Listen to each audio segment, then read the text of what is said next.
was once a king who had 12 wonderfully beautiful daughters. They slept together in one great room, in 12 beds all in a row, and every evening the king locked them in, and yet every morning their shoes were worn out as if they had danced all night. The princesses would never admit that they had done anything but sleep peacefully in their beds, but the king was determined to find out the truth.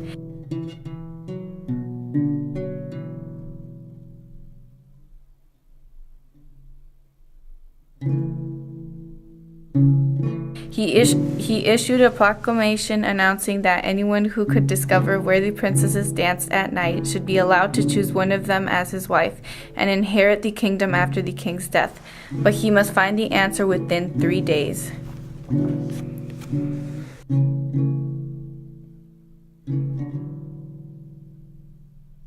Very soon a prince arrived at the palace, offering to try to discover the secret.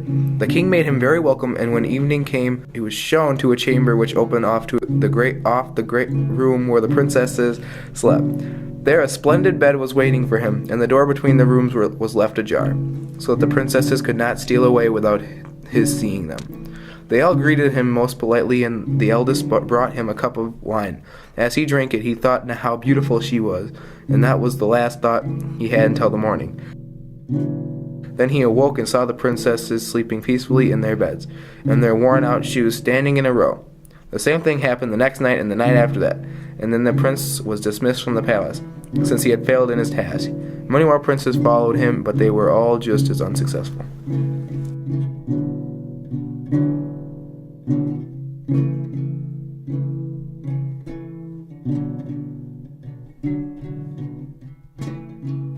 One day, a poor soldier was limping along the high road that led to the king's palace. He had been wounded in battle, and now he would never be able to fight again. On the way, he met an old woman, who said, "Spare me a penny, kind sir." "Here's a penny, and welcome," said the soldier. "But it's all I can spare, for I only have 6 pennies left in the world." "Where are you going, then?" asked the old woman. "I hardly know myself," said the soldier. "I suppose I must go to the city and beg my bread. That's what happens to old soldiers." But seeing the old woman look sad, he went on, "Don't worry about me, grandmother. Perhaps I shall have a stroke of luck. Suppose I find out how the princesses wear out their shoes. Then I'll become king and have a wife into the bargain." "That's not so difficult," said the old woman unexpectedly. "Only you must be sure not to drink the wine they offer you when you go to bed. Pretend to drink it, and then pretend to fall asleep. Here, take this cloak." And she took a short, shabby cloak out of her bundle and handed it to him. "It doesn't look much," she said, "but it will make you invisible. You can follow the princesses and find out where they go."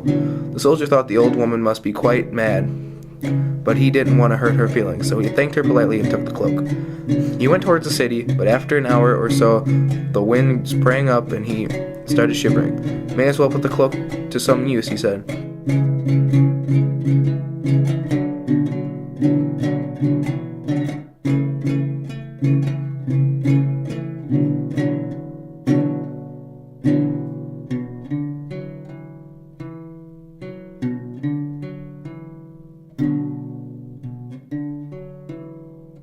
Shabby as it is, he put it around his shoulders and stopped dead. He could no longer see himself. "Merciful heavens," he said. "It's true." He took off the cloak again, wrapped it up carefully in his bundle, and went on towards the city.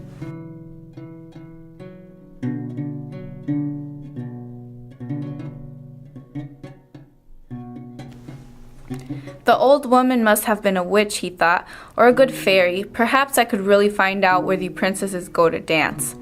So he went to the palace, and though he was so poor and shabby, he was made as welcome as any prince.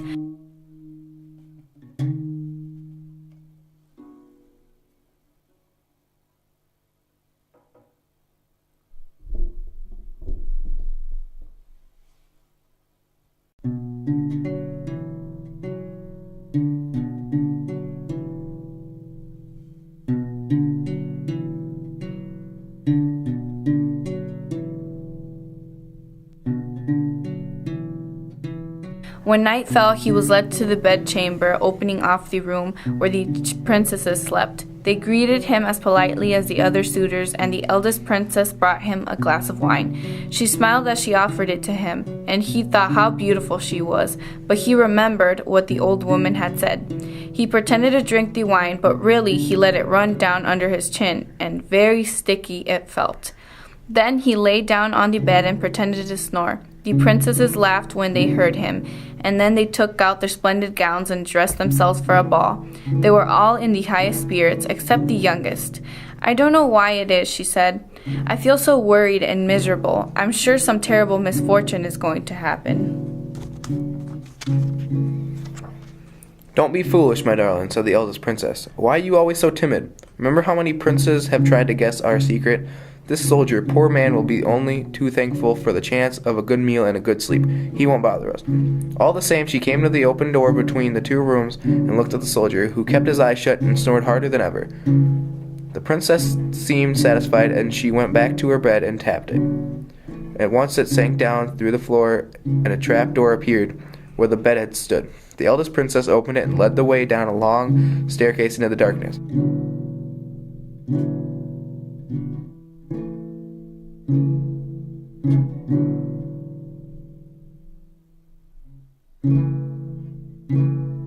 The princesses followed her in turn, and the soldier sprang up, put on his cloak, and followed them because he was lame, and he found the stairs awkward, and once he stumbled and trod on the dress of the youngest princess, who was at the end of the line. She screamed, and the line stopped.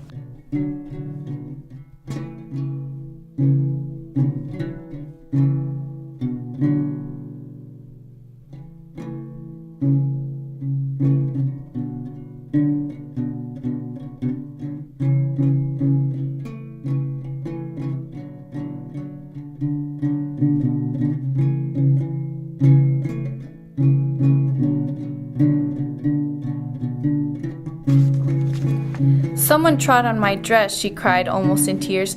"Don't be so foolish, my darling," said the eldest princess. "How could there be anyone behind you? You must have caught your dress on a nail." The staircase went down and down. At last the soldier saw a gleam of light.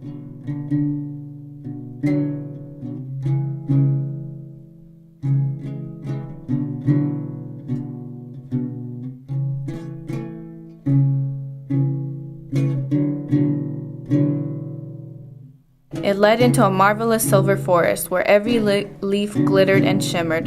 "No one will believe this," thought the soldier. "I must have some evidence," and he broke off a silver twig.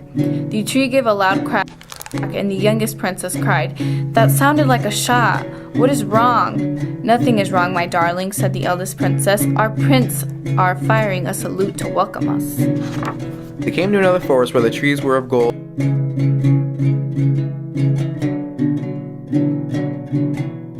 and then to a third where they were made of diamonds. In each forest the soldier broke off a twig, and each time the tree gave a crack, and the youngest princess cried out in alarm. But the eldest repeated, "Our princes are firing salutes to welcome us." As they came to the end of the diamond forest, the soldier saw a lake and 12 little boats moored at the edge. In each boat sat a handsome prince, and the princesses joined them, one in each boat. The soldier was still just behind the youngest princess, so he got in with her. The prince rode away, but after a little while he said, "I can't think why the boat seems so heavy tonight." "Everything is wrong tonight," said the youngest princess.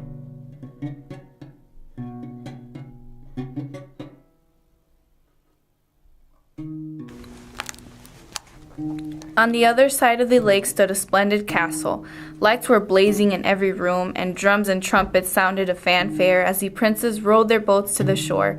They led the princesses into the castle's splendid ballroom, and there they danced and danced. The soldier amused himself by sometimes joining in the dance and giving one or the other princesses an unexpected twirl, but they were too excited to notice, except for the youngest princess, who looked very upset whenever it happened to her.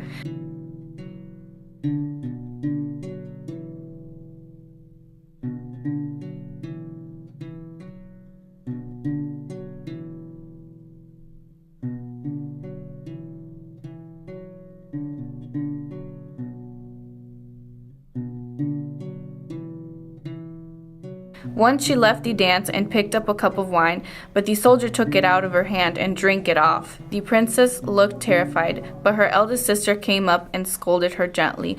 "Don't be foolish, my darling. You imagined it."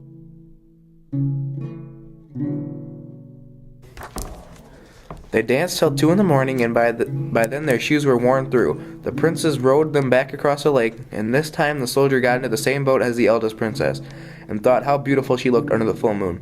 At the edge of the diamond forest, the princesses said goodbye and promised to come again the next night, and then they made their way sleepily back through the three forests.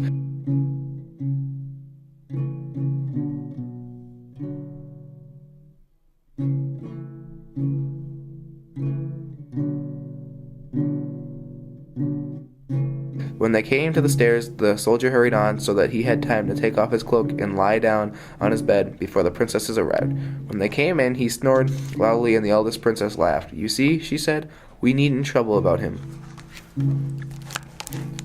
Then they put their worn-out shoes in a row and went to bed. Next day the soldier said nothing, for he wanted to see the forest and the castle and the dancing again and sit beside the eldest princess as they crossed the lake. That night and again the night after, he followed the princesses and everything happened as before, except that he did not do anything to frighten the youngest princess, though she still looked anxious. The third evening the soldier took one of the jeweled cups from the castle and put it in his pocket to be an extra proof of his story. The next morning the king sent for him. "You have spent 3 days with us," he said. "Now I must ask you, where do my daughters dance at night?"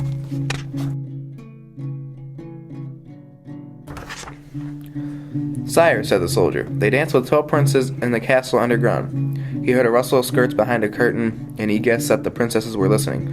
"How can that be?" said the king. Then the soldier described the trapdoor and the three forests and the lake and the castle. "This is a very strange story," said the king. "Can you prove it?" For answer the soldier took from his pocket the silver twig and the golden twig and the diamond twig and the jeweled cup. The king looked at them for a long time, and then he said, "Come here, my daughters." They came out from behind the curtain and stood in a row. They all hung their heads except for the eldest princess, who looked thoughtfully at the soldier. "Is this true?" said the king to the youngest princess, who burst into tears. Then he asked each of his daughters the same question, and none of them answered until he came to the eldest princess. She laughed and said, "The soldier has been too clever for us." "Yes, father, it is all true." "He has been too clever for you," said the king, "and now he can marry whichever of you he chooses." The soldier looked at the row of princesses. The youngest was still crying, and her 10 sisters looked indignant, but the eldest princess still looked thoughtful. "I'm not as young as I was," said the soldier, "so I'll take the eldest." At that, the eldest princess burst out laughing. "There's a flattering reason," she said. "It's a good reason," said the soldier. "You are the eldest and the cleverest and the most beautiful, and I've wanted to marry you ever since you gave me that sleeping draught." "I believe a witch helped you," said the eldest princess. "Or a good fairy," said the soldier. The wedding was celebrated the same day with great splendor. The 11 younger princesses were bridesmaids, and the soldier and the eldest princess lived happily together all their lives. The end.